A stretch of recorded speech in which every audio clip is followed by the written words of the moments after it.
video you'll get a Wrap Institute Green Equals Green breakdown of recycling in the wrap world, as too many items that can be recycled are not, and going into the landfill instead. Some recycling does happen, but it can be haphazard, which can be time consuming, so the goal of this video is to not only educate, but to streamline this process so it's profitable. It will be achieved by having good organization in production and install, as well as having a good understanding of what can and cannot be recycled, and being flexible to changes in regulations. We begin with the shipping materials for the wrap film, which generally are comprised of plastic ends and bags, along with the cardboard boxes and tubes. The most obvious green equals green step is to recycle them. Plastic with plastic and paper with paper. For boxes of any size, be sure to stack or flatten them down to minimize space. Taking a few extra seconds to do this will save time in putting it in the recycle bin. It's always a good idea to keep a lot of boxes on hand to use for packing up graphics for shipping, also for storing on site, and so on. This saves from having to buy new boxes, which is green equals green on many levels. Instead of recycling core tubes right away, it's a very good idea to keep a lot on hand, as they can serve a wide variety of purposes within the wrap shop. They can be reused for printing small jobs, as well as for shipping graphics in. The key is to keep a lot of different sizes on hand, so there's no need to buy a new core tube. Core tubes can also be creatively repurposed in a shop, and one idea is to use them to store test print samples. Durable storage and cheap. They can also be cut down and used as props for the hood, which come in handy for color change and PPF installs. Instead of throwing large scraps away, be sure to save them and repurpose them. One way to do this is to use them to load rolls of film into the printer and/or laminator. They can also be cut down into scraps like this textured wall film and given to clients as samples. For wrap shops or installers that use a lot of propane canisters, simply don't throw them in the trash when empty. Be sure to recycle them and, when doing so, make sure they are 100% empty for safety. To minimize buying a lot of small canisters, keep in mind that they can be refilled using a larger tank. This can be cost effective and good for the environment. If filling up canisters, be sure to strictly follow the instructions to ensure safety. When tools like heat guns break down, again, don't throw them in the trash. Most cities have dedicated facilities to recycle metal and electronics, and in some cases will give cash or tax credits back, which is green equals green. For tools in the wrap shop that are powered by batteries, a good idea is to either use loose rechargeable batteries to minimize the volume going into the landfill, or use rechargeable batteries that are built into the tool itself. Both options are cost effective and good for the environment for the long term. Now we get to wrap material, and we begin with polyester liners, which can be recycled in a standard manner. Polyester liners are commonly found on frosted films, along with tint, both residential and vehicle.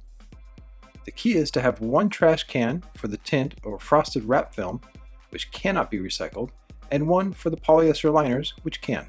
Polyester liners can also be found on top sheets, which are commonly put on color change and PPF wrap films. Once they are removed, put them right away into the standard recycling bin so there is no question that it goes to the right place. Next up are craft liners, which are commonly found on cut vinyl films and some pre-masks. These liners have a light silicone layer, which means they can't go in standard paper recycling, but most cities have a special recycling program for this type of backing paper. Simply do some local research to find the nearest one by you. We now enter the world of full print and color change liners, which, as of 2019, pretty much cannot be recycled. This is due to the amount of silicone and other chemicals in the liners themselves. Keep in mind that these type of liners apply to cast, calendar, vehicle, wall, floor, and other types of signage. There are some locations across the world that do desiliconize liners by either mechanically skimming or steaming the silicone off, then recycling the paper, or by creating eco-fuel tubes. Yet, at this point, they are not widespread enough to be a cost-effective solution for the wrap industry. The best option at this point is to use a central lay-flat liner pile in production and install. The liners still go into the landfill, but it's minimized dramatically in terms of volume. If installers are on location, the liners should be laid flat instead of being jammed into multiple trash bags. A good way to do this is to fold and roll one large liner, then unspool it in a trash bag. All the wrap material goes in here during the install, and then, at the end, the liners are rolled up flat and tight into a bundle.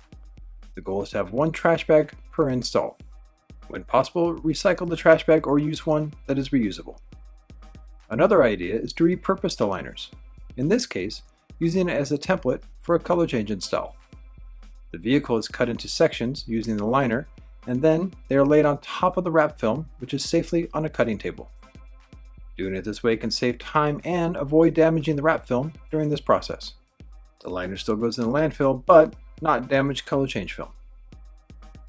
Another tip is to use the liner to make a precise template, in this case on the back of a boat.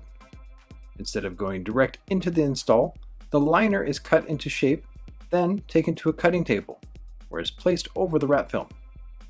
It's cut just to shape, and then the install begins. Doing this dramatically saves time, avoids mistakes, and the liner can be saved for future jobs, which saves even more time and money. For work tables that are beat up or for working with sensitive films, the liner can be attached to the top of the table. It only takes a few seconds, has no material costs, and achieves a damage-free material. And here are some other ideas on how to repurpose liners. They can be given to painters to use as drop cloths, schools for craft projects, artists use them for a variety of functions within the studio. They can be printed on, in this case, blueprints for architects, or shredded and used as packing material for manufacturers. The liners still go in the landfill, but they are a stopgap for buying new materials for these examples, which makes it green equals green. And now for the wrap up. With TWI Green Equals Green recycling for the wrap industry, both wrap shops and installers, it's simply about changing habits and increasing material knowledge. The time investment is essentially the same, but the amount going into the landfill is significantly reduced, and in many cases, by thinking outside the box, operational costs can be lowered, partly by using less materials purchased and increased time spent on work that makes money, which is the name of the game. Hope this helps you make your wrap shop greener. Thanks for watching. I'm Justin Payton.